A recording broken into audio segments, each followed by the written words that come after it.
Hello everybody and welcome back to the channel. I would like to start this video off a little bit different than I usually do.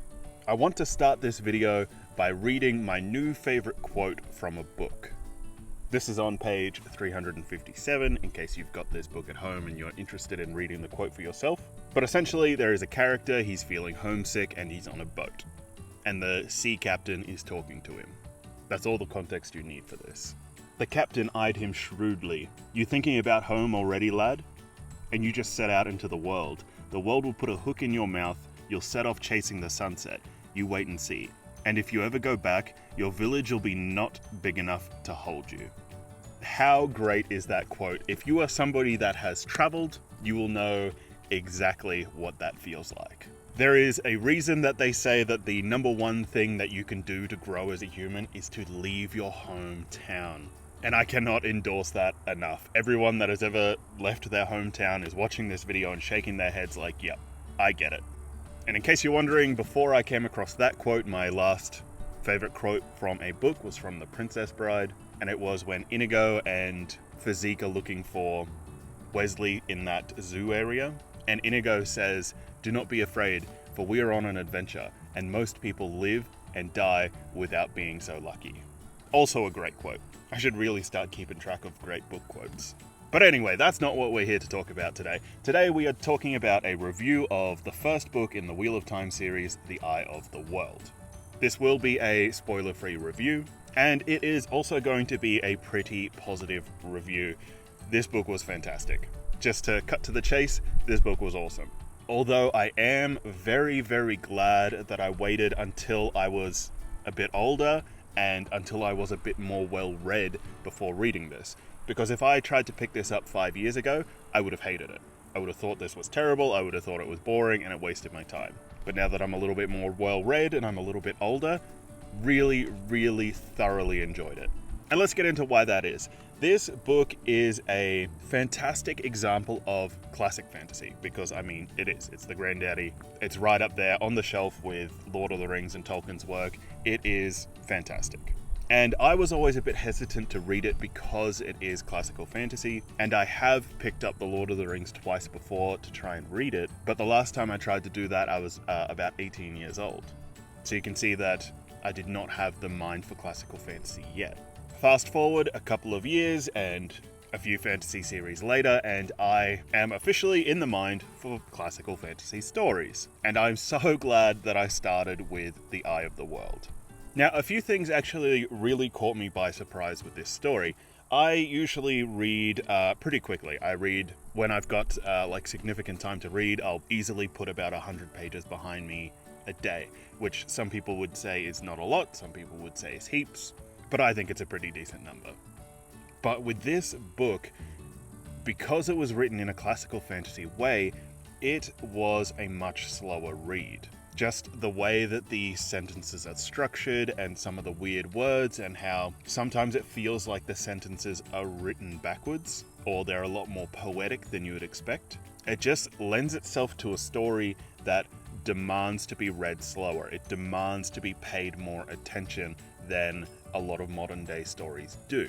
And some people might think that's a bad thing, some people might think it's a good thing. Personally, I actually really enjoyed it. I really enjoyed that it forced me to slow down my reading. Now, if you are unaware, about a week ago, I put up another video that was my thoughts before reading The Wheel of Time. And in this video, I got a lot of comments, which was really great, and they were incredibly mixed. Some people were telling me that I was going to hate it, some people were telling me I was going to love it, some people were trying to give me tips or advice, and I appreciate it all. I appreciate healthy debate around a story. I really do appreciate that. And one of the comments that I got was, if you are not hooked by page number 50, if you do not feel as if you're enjoying it, if you don't feel like this is a story you're going to love, then just put the series down because it is a good indication of the storytelling. And I thought that that was a really healthy, constructive piece of advice. And so I went into it with that kind of mindset. And luckily for me, I knew I would enjoy this book from page number 4. I'm not going to tell you what happens on page number 4, but it's not even a big thing. Nothing dramatic happens on page 4. Don't expect anything dramatic if you haven't read the book yet. But something happens on page 4 And I knew as soon as that thing happened that this would be a book that I would really enjoy reading, because it was an intelligently written story, which is something that I really appreciate. And something that I really wasn't expecting from this story is just how charming it was. There was so much just charm with the little two rivers, the little town that they live in. There was so much just like the characters there and what they did, and like just seeing their everyday life and the way they interacted with each other. There was just a lot of personality. Although on that same coin, you can really see the Tolkien influences. One of the big things that people say about this story is that it is insanely derivative of The Lord of the Rings. A lot of people will tell you it just feels like a carbon copy of The Lord of the Rings. And even the author himself came out and said that he was paying homage to it. It was his kind of retelling of that story. So it was intentional. The author came out and said it. And you can really see it, especially in the beginning. You can really feel that the author is trying to build this like Shire. Things are really nice, you know, everyone's really friendly, and it just feels really charming and like a place that you would want to be. One of the points that I really wanted to bring up about this story, and it's both a negative and a positive, is that this story had one of my more hated tropes. Actually, this story had a couple of my more hated tropes. But the one I want to specifically talk about is the reluctant hero. So the hero that doesn't want to be a hero. I hate this trope. I think it is just so unbelievable and just dumb. There's a damn squirrel on that log.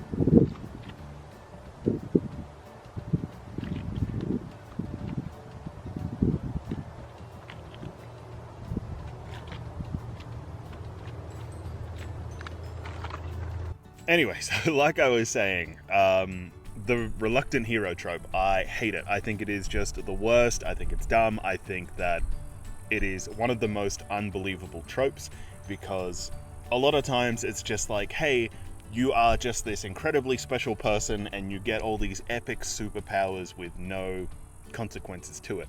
He has all this money, he has all this power, pretty much just go and live this awesome new life. And the reluctant hero will be like, no, I don't want to be rich and famous and have superpowers and live my best life. I just want to be normal. I don't want to stand out from the crowd at all. I hate it. I think it is so dumb, because nobody that was given the option to have superpowers would turn it down for any reason. So the reluctant hero trope is something that I've always hated, but in this book, they actually did it really, really good. And I was thoroughly impressed, and it took me from somebody that hates that trope to somebody that was impressed by how well it was done in this story. One of the bigger issues I had with this story, however, came from a couple of the romance tropes that happened. Firstly, there was like an instant romance love story that was shown, and it came across these two characters that barely even talked in the story, and then like towards the end of the story, like in the last 100 pages, all of a sudden they had like this conversation where it was like, we're in love with each other but we can't be with each other. And it was just really odd and out of the blue, and it just like, I was like, what? These people didn't even talk to each other. How were they suddenly caught in like some kind of forbidden romance where they can't be together? That was really weird and just really dumb, and it was one of my bigger points that I didn't like about this story. And the second one is there is a romance that is a bit more built up, but it seems really petty. They're like fighting against each other, and there's a lot of just like misunderstandings that could be solved if one of them just said, hey, this is what happened, or hey, this is how I'm feeling. But they just kind of like decided to fight with each other instead. And like at the beginning, I was on board with that romance. I was like, yep, cool. I can see how they're like fighting because they're still young. They've got all this stuff going on and there's some issues. I get it. And I really hope they work it out by the end. But then by like halfway through the book, and they'd had like 10 fights that could have easily not been fights if they'd just said, oh, hey, this is what actually happened. I know that this is what it looked like, but this is what actually happened, or this is how I'm feeling right now. So halfway through the story, I was like, I don't want these guys together. So that was just another thing that was really like annoying for me to read, was that will they, won't they, with a relationship that I didn't even want to be there. Another issue that this story suffers from is the world building, foreshadowing. It does it too well, right? And to really kind of show you what I mean, there are so many words that come up in the story that just mean nothing. And you just have to like keep reading and hope that they get explained, right? Like a good example is the very beginning of the story is a prologue. And the prologue is renowned for how confusing and off-putting it is. And it's one of those things that you just gotta read, and there's all these words like the One, and the Power, and the Forsaken, and Trollocs, and Myrdrils, and Aiel, and all these just words that like literally mean nothing to you. But you just have to keep reading and hope that they get explained to you. And like on your second read through, it would probably mean a lot, and you'd probably be like, oh wow, that's actually really interesting. But on your first read through, you're just like, yep, word I don't know, word I don't know, word I don't know. Okay, cool. What happens next? And I know that that can be off-putting for a lot of people, so if you're watching a spoiler-free review right now to decide if you want to read this story, still read the story. It was pretty damn good. But just keep in mind that there are a lot of scenes where you're just going to have to be like, okay, cool, hopefully that gets explained later, and just like keep pushing through. So I'm now going to move into what you would consider like a typical book review. I'm going to talk about the world building, the characters, the plot, all that kind of good stuff. And the first thing I'm going to touch on is the characters. This book, honestly, actually really surprised me by, one, how likable the characters were, and how engaging the characters' motivations and growths were. I wasn't expecting the characters to change so much from the beginning of the book to the end of the book, but not only just regularly change, but also change in each other's eyes. The way that each character saw each other character changed drastically. And that is something that I feel that a lot of stories don't really show, but this one did such a fantastic job. And I'd like to give you examples, but I can't really give you examples without going into spoilers. But the way, like when I first kind of saw that change and I saw the different way that they talked to each other and the way that they showed respect to each other in different ways, the way they stopped seeing each other as children, the way they started seeing each other as these people that had done these like things, it really elevated this book in my perception of its characters. I thought the way that the characters were done was incredible. And to tell you the truth, you might be like, well, it's an 800-page book, so of course there's going to be character growth. The other side of that coin is there's 14 books in this series. So if there's like that much character growth in book 1, I'm like, what are they going to be like at the end of book 14? Probably dead. Just kidding. That's not I don't know if they die at the end. It's not a spoiler. I'm just kidding. But I'm sure that not all of them are going to live to the end, because that'd be crazy. The next thing I want to talk about is the plot of this story. Now, to tell you the truth, and in all honesty, I think the plot of this story might have been its weakest point. Because the plot of this story is just kind of, they got to get some people from point A to point B. And then the story ends and it wraps up really well for the first book in a 14-book series.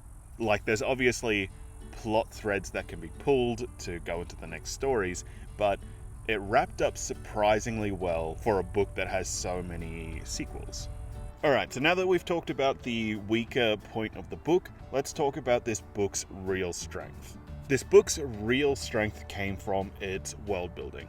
This author went in, he had a plan, he had a long-term goal, and he really, really showed it with all the weird words that you still at the end of the book have no idea what they mean, all the story threads and all of the cultural world building that he built up. But not only that, there's a couple of different magic systems that appear. All of the cities that they visit are all incredibly fleshed out, all of the inns, all of the little towns they visit.